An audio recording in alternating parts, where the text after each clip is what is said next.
La conciencia, o información percibida como inteligencia coherente, se expande hacia el infinito en todas las direcciones.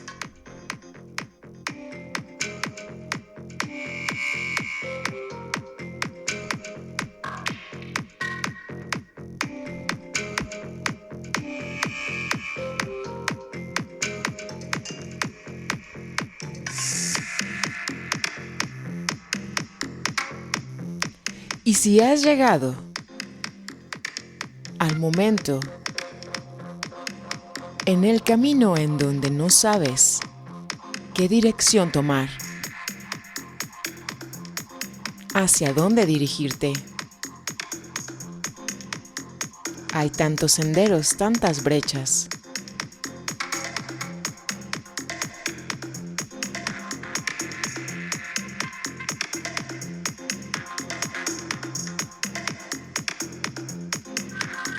No mires afuera.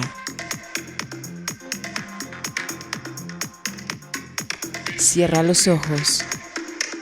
Respira.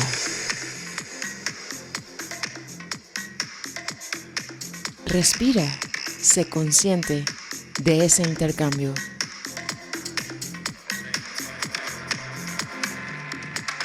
Percibe tu corazón.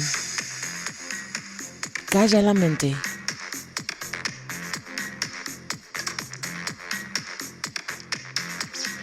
Contacta con el maestro interior.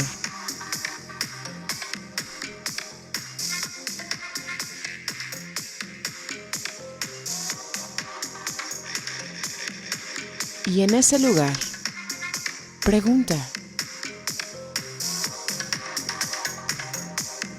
¿yo qué quiero? ¿Hacia dónde voy? ¿Qué es lo que me hace vibrar?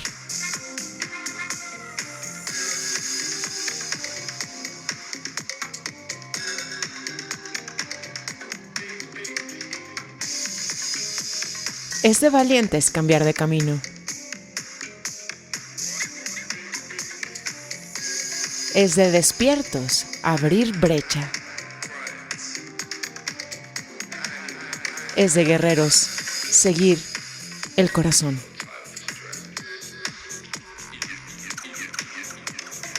Bienvenido, caminante, al último capítulo de Prometeo Ascendiendo.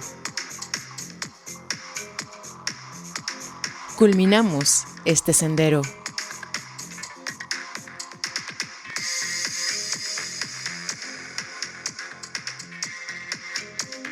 Esperamos que cada quien haga su trabajo para limpiar, esclarecer, desenredar y fluir en los 8 neurocircuitos y así ascender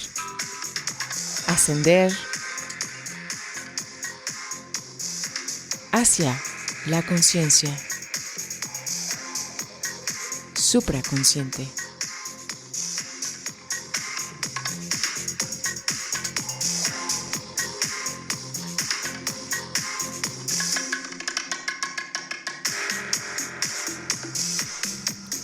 Esta lectura está dedicada a ti, que has tenido el valor de cambiar de camino, de seguir tu corazón. Estamos en esta tierra para ser felices, para gozar, para evolucionar. Gracias por ser compañero. Gracias por ser compañera. Hasta una nueva aventura.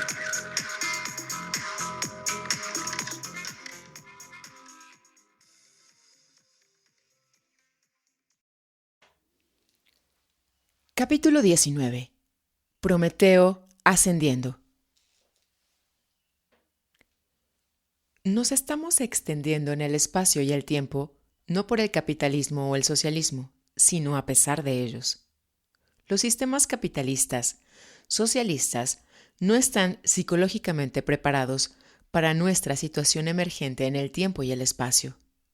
PM Esfandiari, Upwingers. Según Patanjali, hay 7 ramas del yoga, o mejor dicho, 7 pasos o etapas.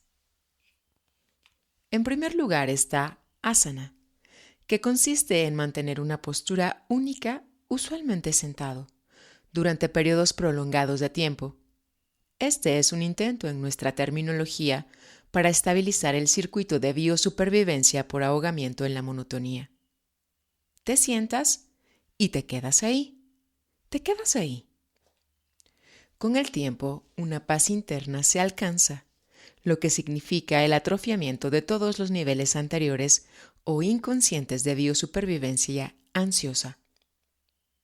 En otras escuelas, ya que asana es tan monótono, de trabajo lento, y ya que la guerra, mamíferos del segundo circuito, luchando por el territorio, es tan común entre los primates domesticados, se utiliza un método alternativo para la estabilización del circuito de biosupervivencia, artes marciales, aikido, judo, karate, etc. Todo esto surgió de escuelas místicas semejantes al yoga como reprogramadores de la biosupervivencia. El segundo paso en el yoga clásico, según Patanjali, es pranayama. Ya hemos comentado sobre la eficiencia de esta técnica de respiración que consiste en aquietarse y suavizar los programas emocionales del segundo circuito. Ya se verá que el yoga, al igual que el lavado de cerebro, comienza de abajo hacia arriba, trabajando en el circuito más primitivo en primer lugar. La tercera etapa en el yoga es dharana o mantra. Dharana consiste en concentrarse en una sola imagen, como por ejemplo un triángulo rojo vívidamente imaginado, y despiadadamente, dejando a un lado cualquier otra imagen, verbalización o impresiones que crucen tu mente. En la práctica, esto está más allá de los poderes de la mayoría de los estudiantes, por lo que la mayoría de los profesores de yoga sustituyen el mantra, que es la concentración, mediante la repetición, en una sola frase que por lo general carece de sentido, tales como Hare Krishna, Krishna, Hare Krishna, Hare, o Aum Aum Tat Sat, o lo que sea. En cualquiera de las prácticas, dharana o mantra, se detiene el tercer circuito del monólogo interior si se persiste en el tiempo suficiente por largos periodos cada día. El equivalente occidental es la cábala mística, la broma judía más complicada que se ha inventado. En pocas palabras, la cábala agota el tercer circuito semántico, fijándolo para resolver difíciles problemas numerológicos y verbales. El equivalente del lejano oriente es el koan sen, que sirve para lo mismo y es una forma menos maniáticamente sistemática que la cábala, como por ejemplo, ¿qué es el sonido de una mano aplaudiendo? El koan sen siempre se combina con el zazen o el zen sentado, que combina las asanas del primer circuito purificador con el segundo circuito suavizante, un pranayama más débil. Cuando el estudiante ha adquirido suficiente desprendimiento de sus ansiedades del primer circuito, las emociones y mapas de realidad del segundo y de tercer circuito a través de asanas, pranayama y dharana o mantra, Patanjali recomienda la práctica de yama. Esta incluye, pero no se limita, al celibato. Lo máximo en yama es perder todo interés en los aspectos sociales y sexuales del cuarto circuito y que se deje de prestar atención a la familia, tribu u otras cuestiones sociales. Esto se logra mediante la autonegación, que es más fácil para los expertos en asana, pranayama y dharana, pero aún requieren una intensa determinación. Algunos toman un atajo a este punto, descubierto después de Patanjali, pues él nunca lo conoció, que consiste en aislarse en las cuevas. Este aislamiento, como se indicó anteriormente, ayuda enormemente en el propósito de limpiar los 4 circuitos de los homínidos. Una alternativa para aquellos que no se ven atraídos al celibato o a convertirse en ermitaños es el Tantra, inventado en el norte de la India en la época de Patanjali. Esto simplemente transmuta el 4º circuito por una mágica, autohipnótica, ceremonia y fisiológica explosión del acto sexual en el éxtasis del 5º circuito neurosomático. Para los que siguen el camino ortodoxo de Patanjali, el 5º circuito es grabado en nosotros por niyama, que significa supercontrol o no control. Y aquí sucede el paradójico estado de ser espontáneo deliberadamente. No se puede enseñar niyama, solo se puede aprender por experiencia personal. Nuestra hipótesis es que las bioenergías tienen que descargarse de alguna manera. Y luego, cuando uno ha salido del primer circuito por asana, fuera del segundo circuito por pranayama, fuera del tercer circuito por dharana o mantra, y fuera del 4º circuito por llama, ellos son conducidos de forma explosiva hacia arriba, hacia la iluminación del 5º circuito neurosomático. La 6ª etapa en el yoga, según Patanjali, es dhyana, lo que significa meditación, de la manera más dura. Dhyana significa en realidad la unión con el objeto en la pantalla de la mente, es decir, realización del sentido total de la proposición de que la mente y sus contenidos son funcionalmente idénticos, es decir, la apertura del circuito de metaprogramación. Uno puede hacer dhyana en cualquier cosa. Los yogis hablan de hacer dhyana en un árbol o un perro, al igual que don Juan Matus, el chamán mexicano, habla en los libros de Castaneda de volverse uno con un coyote o una estrella. El 7º paso en el yoga es samadhi, de sam, unión, cognado del griego sin, y Adis, el Señor, cognado del hebreo Adonai, Adonis en griego. Aquí Patanjali y sus sucesores se encuentran en disputa violenta. Algunos afirman que solo hay un samadhi, otros alegan que hay 2, 3 o muchos.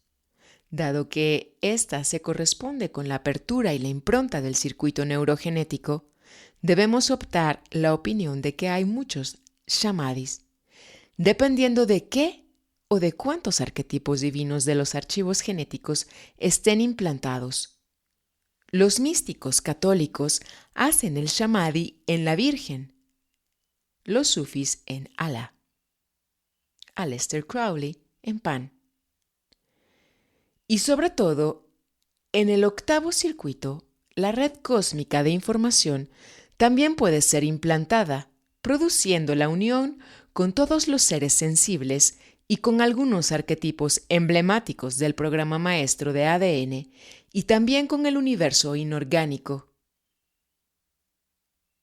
Fue a partir de este segundo orden, o samadhi, metafisiológico, que Gandhi dijo: Dios está en la roca, también en la roca. Y panteístas de todo tipo, en todas las tradiciones, empatizan con el psiquiatra canadiense R.M. Bucke, quien dijo, después de su propio samadhi del 8º circuito, que el universo no es una máquina muerta, sino una presencia viva. Este planeta está, para poner el asunto sin rodeos, poblado y controlado en gran medida por primates domésticos, es decir, hombres y mujeres no muy razonables. Voltaire Pudo haber exagerado cuando dijo que para entender el significado matemático de infinito, había que considerarlo como la dimensión de la estupidez humana. Pero la situación es casi tan mala como eso. Millones de personas han sido asesinadas por líderes estúpidos o multitudes estúpidas, por razones estúpidas, a lo largo de todos los siglos, y los túneles de realidad bizarros, accidentalmente implantados, hacen posible que nos sigan gobernando y robotizando. La estupidez no es posesión exclusiva de un grupo u otro. No se necesita una vocación para ello, como la necesitarías para el sacerdocio. Parece ser una perturbación contagiosa sociosemántica que afecta a todos nosotros en un momento u otro. Ejemplos notorios se pueden encontrar en las vidas de los grandes, como ya hemos mencionado, una medición exacta de la magnitud de la estupidez entre los sabios está visto el hecho de que todas las revoluciones científicas toman a una generación. Los científicos de antaño casi nunca aceptaron una nueva teoría, por buena que fuera, y la revolución fue solo completada cuando una segunda generación, libre de las huellas de edad, con las neuronas vulnerables, implanta la nueva realidad del mapa. Pero si la ciencia, el paradigma de la racionalidad, está infestado de estupidez suficiente para causar este desfase de una generación, ¿qué podemos decir de la política, la economía y la religión? Intervalos de tiempo de miles de años parecen ser normales en estas áreas. De hecho, fue a través de la contemplación de la historia religiosa que Voltaire llegó a la conclusión de que la estupidez humana se aproxima al infinito. El estudio de la política es apenas más inspirador. Vamos a simplemente resumir la cuestión diciendo que por estupidez se ha asesinado y encarcelado a genios. Y más gente común. Quemaron más libros, asesinaron a más poblaciones y bloquearon el progreso más eficazmente que cualquier otra fuerza en la historia. Tal vez no sea exagerado decir que la estupidez ha matado a más personas que todas las enfermedades conocidas por la medicina y la psiquiatría. La inteligencia es la capacidad de recibir, decodificar y transmitir información de manera eficiente. La estupidez es la obstrucción de este proceso en cualquier punto. Fanatismo, ideologías, bloquean la capacidad de recibir. Los túneles de realidad robóticos bloquean la capacidad de decodificar o integrar nuevas señales. La censura bloquea la transmisión. Si la inteligencia pudiera verse aumentada, obviamente las soluciones se podrían encontrar más rápidamente a los distintos escenarios del juicio final que nos amenazan.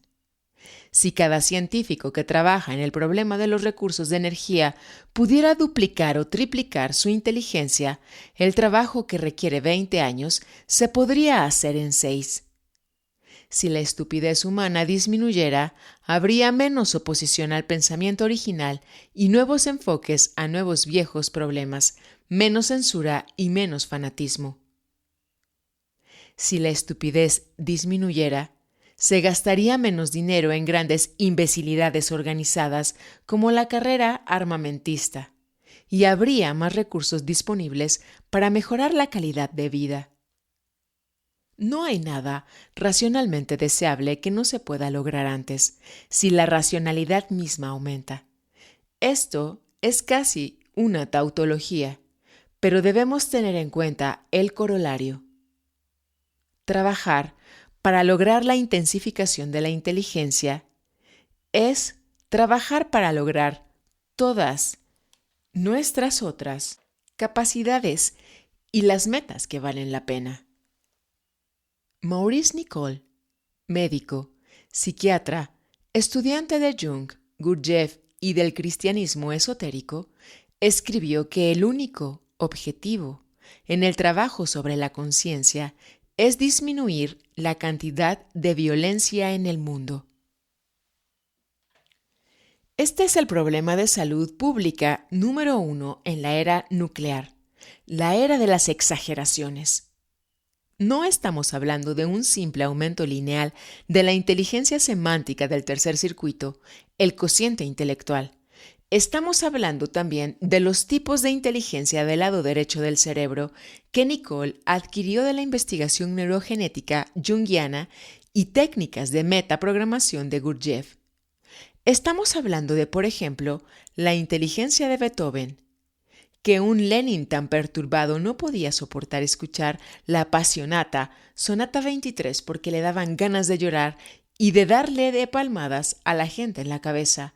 Y no debemos darles palmaditas en la cabeza. Debemos golpearlos en la cabeza, golpearlos con fuerza y hacer que obedezcan. Se necesita más de la inteligencia de Beethoven, desesperadamente, para crear una señal que los Lenin actuales no pueden ignorar, que los haga llorar y dejar de golpear cabezas. Necesitamos más actividad mental y menos municiones. Los juegos políticos de mamíferos del segundo circuito están obsoletos hace 1 millón de años. El doctor Nathan Klein ha predicho que pronto tendremos drogas para mejorar la memoria, para borrar recuerdos desagradables, para aumentar o disminuir cualquier emoción, para prolongar o acortar la infancia. No hace falta gran imaginación para prever que tales productos químicos nos permitirán un mayor control sobre nuestros túneles de realidad neuronales que nunca antes habíamos tenido. Obviamente, la gente usará y abusará de estas pociones en muchas maneras, pero los más inteligentes las utilizarán del modo más inteligente, es decir, para conocer, aumentar e intensificar su inteligencia en todas las direcciones posibles en nuestro espectro de 8 circuitos. Principalmente, los utilizarán para aumentar su libertad neurológica, para depurar y reprogramar mapas de realidad obsoletos, ampliar la conciencia general, la sensibilidad a las señales y a la información. El potencial de una revolución planetaria neurológica de la intensificación de la inteligencia debería estar muy claro para cualquiera que haya obtenido incluso un ligero conocimiento de psicotrópicos como el LSD.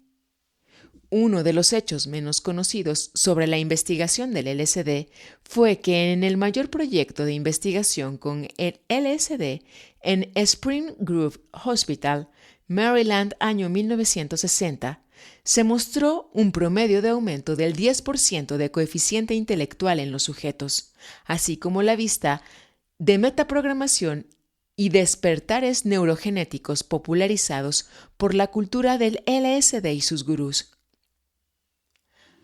Y hay un circuito de retroalimentación directo entre la neurofarmacología y otras ciencias del cerebro.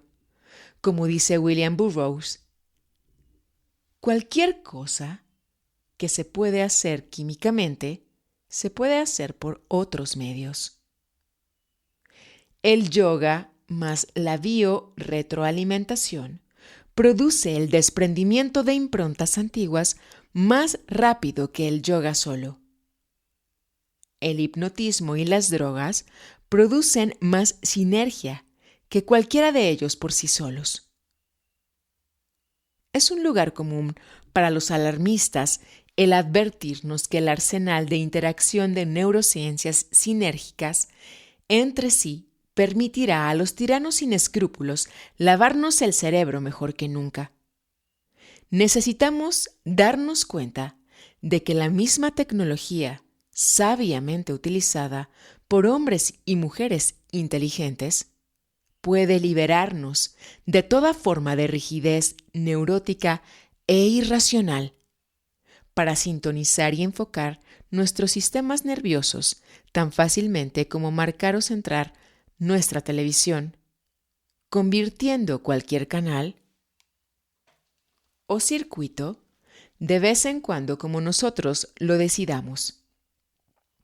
Esto es lo que significa conciencia de metaprogramación cibernética. ¿Por qué estar deprimidos cuando podemos ser felices? ¿Tontos en vez de inteligentes? ¿O estar agitados cuando se puede estar tranquilo? Obviamente, la mayoría de las personas están deprimidas, atontadas y agitadas la mayor parte del tiempo porque carecen de las herramientas para reparar y corregir circuitos defectuosos y dañados en su sistema nervioso. Estamos adquiriendo las herramientas y esta intensificación de inteligencia tiene el principio del placer como combustible. Es decir, cuanta más libertad interior consigas, más desearás. Es más divertido ser feliz que triste, más agradable elegir sus emociones que verse imbuidos en ellas por procesos mecánicos glandulares. Es más agradable solucionar problemas que estar pegado a ellos para siempre. En resumen, la intensificación de inteligencia significa inteligencia, estudio, inteligencia. La primera cosa descubierta por esta fórmula, el cerebro estudiando al cerebro, es decir, metaprogramación, es que entre más tipos de inteligencia tengas, más divertido es tratar de desarrollarlos a un nivel más sutil, sensible y sofisticado para así lograr una inteligencia superior. En resumen, la intensificación de la inteligencia es deseable porque no hay un solo problema que enfrente la humanidad que no sea causado o empeorado considerablemente por la estupidez imperante o insensibilidad de las especies. Los robots mal cableados que chocan y se van mutilando y matando unos a otros. La intensificación de la inteligencia es alcanzable, ya que los modernos avances de la neurociencia nos muestran cómo modificar cualquier reflejo impreso, condicionado o aprendido que anteriormente estaba restringido para nosotros. La intensificación de la inteligencia es hedonista, porque entre más libertad y conciencia quieras alcanzar, y en cuanto más aprecies estas cosas, estarás menos dispuesta a caer en los circuitos de estupidez, ceguera y mecanicismo. La intensificación de la inteligencia puede acelerar nuestro progreso hacia la abolición de la guerra y la pobreza, encontrar curas para el cáncer y la esquizofrenia, lograr la migración espacial y la extensión de la vida, lo que nos da suficiente espacio y el tiempo suficiente para alcanzar niveles de conciencia aún más cósmicos, o lograr cualquier meta que valga la pena. Al igual que la muerte y la pobreza, la estupidez ha existido por tanto tiempo que la gente no puede imaginar la vida humana sin ella. Pero se está volviendo obsoleta rápidamente, aunque muchos grupos con intereses especiales, organismos de inteligencia, publicistas, tiranos, clero, etc., pueden beneficiarse de la estupidez. La humanidad, en su conjunto, se beneficiará más por su abolición. Aproximadamente el 50% de la raza humana no ha evolucionado totalmente en el tercer circuito todavía. Es decir, aunque pueden intercambiar señales primitivas y manipular artefactos primitivos, todavía operan principalmente en el circuito emocional mamífero y el circuito mamífero de biosupervivencia. Newt Gingrich es un líder actual en los Estados Unidos. Las personas en el tercer circuito no pueden entender esto y consideran que es siniestro,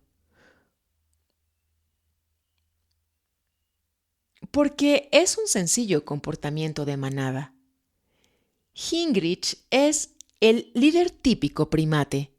Los ruidos que hace, que no tienen sentido para el tercer circuito racionalista, son más que significativos para la mente territorial, emocional, patriótica de la mayoría de los primates.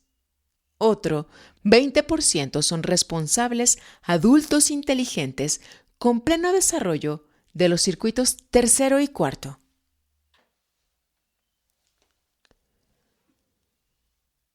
pasan la mayor parte de su tiempo preocupándose porque los valores predominantes de la sociedad les parecen absurdos, inmorales y cada vez más peligrosos. Otro 20% son adeptos neurosomáticos. Los moralistas del cuarto circuito los señalan como místicos, freaks, tontos, la generación yoísta, hedonistas irresponsables y un largo etcétera.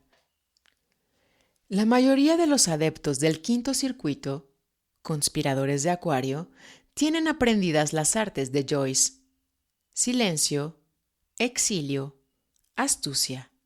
Son invisibles.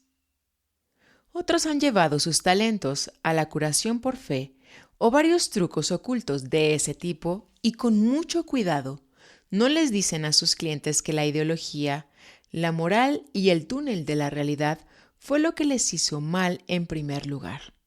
Ellos dan buena energía y sensatamente evitan el conflicto con las autoridades morales e ideologías.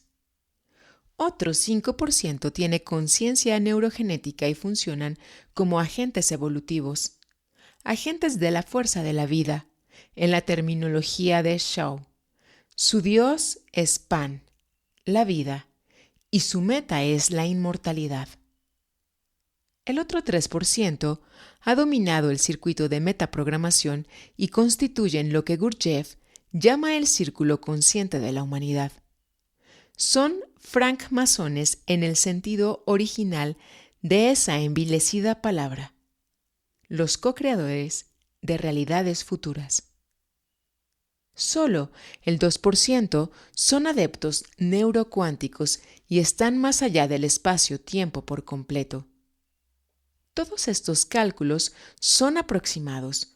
Los circuitos más nuevos, éxtasis neurosomático, neurogenética, Atman, realidades de metaprogramación, ascenso en el nivel de conciencia cósmico y no local, deben tener alguna función. Solo podemos asumir que nos están preparando para nuestra nueva situación en el espacio-tiempo, después de la colonización espacial, después de la longevidad y la inmortalidad, después de que el factor de aceleración se acelere todavía más. Los ingenieros prueban un motor en revoluciones por segundo. Mirando en la historia humana en términos de esta metáfora, se ve claramente que, en la Edad de Piedra, el factor de aceleración estuvo apenas comenzando a funcionar lentamente. Podríamos estimar el cambio en, tal vez, revoluciones por 10.000 años. Con la revolución neolítica y la urbanización poco después, el ritmo empezó a repuntar. Podemos hablar desde ese momento en términos de revoluciones por milenio. Después de Galileo, las revoluciones por cada siglo se convirtieron en el tipo normal de cambio. En este siglo hemos pasado en revoluciones por generación. Ahora estamos entrando en una evidente aceleración de las revoluciones por década. Para el momento cúlmine de la revolución de la conciencia, la píldora de la longevidad estará ampliamente disponible. La clonación será normal y todas las ideas en el libro, incluidas las más salvajes y radicales, parecerán pintorescas y anticuadas. Es decir, alrededor del año 2005, en que probablemente estaremos acostumbrados a pensar en términos de revoluciones por año. No hay razón para aceptar el túnel de realidad de este libro como final. Si usted realmente entiende el mensaje, inventará un futuro más grande y mejor de lo que yo he sugerido. Como Marx Barbara Hobart dice, el futuro existe primero en la imaginación, después en la voluntad y luego en la realidad.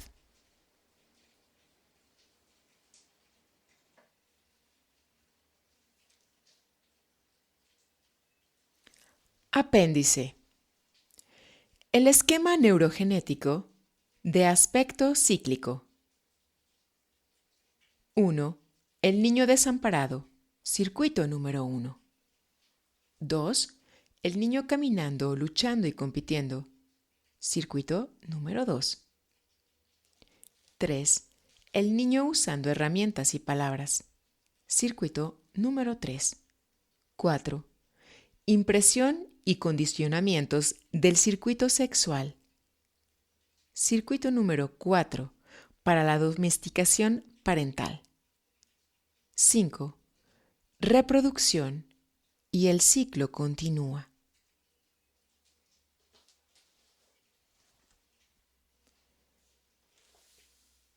Esquema neurogenético en una espiral ascendente. 1. Los organismos primitivos recapitulados en la infancia. 2. Lucha entre vertebrados recapitulada en la infancia. 3. Aprendizaje semántico tecnológico recapitulado en la escuela. 4. Domesticidad sociosexual. 5. Éxtasis neurosomático precapitulando la gravedad cero y la migración espacial. 6. Visión neurogenética precapitulando la longevidad y la inmortalidad. 7. Habilidad de metaprogramación precapitulando el incremento de la inteligencia. 8. Visión cósmica metafisiológica precapitulando. ¿Qué?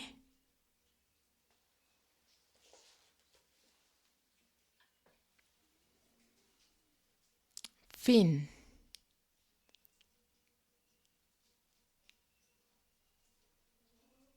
Cerramos micrófonos, siendo ya viernes 2 de julio del año 2021, siendo las 0:02 de la mañana.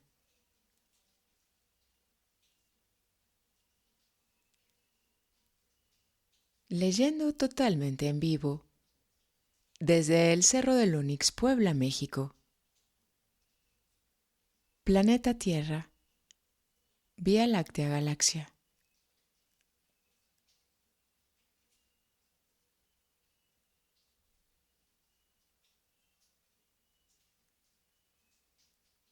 Siempre que pronuncio esas palabras, sobre todo de Vía Láctea Galaxia,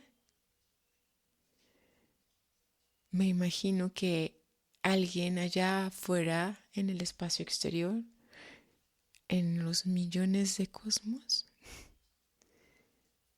puede estar escuchando.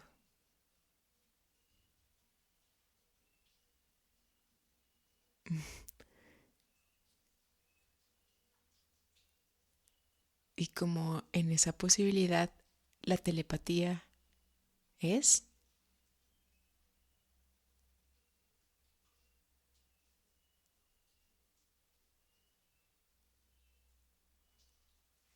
bye bye.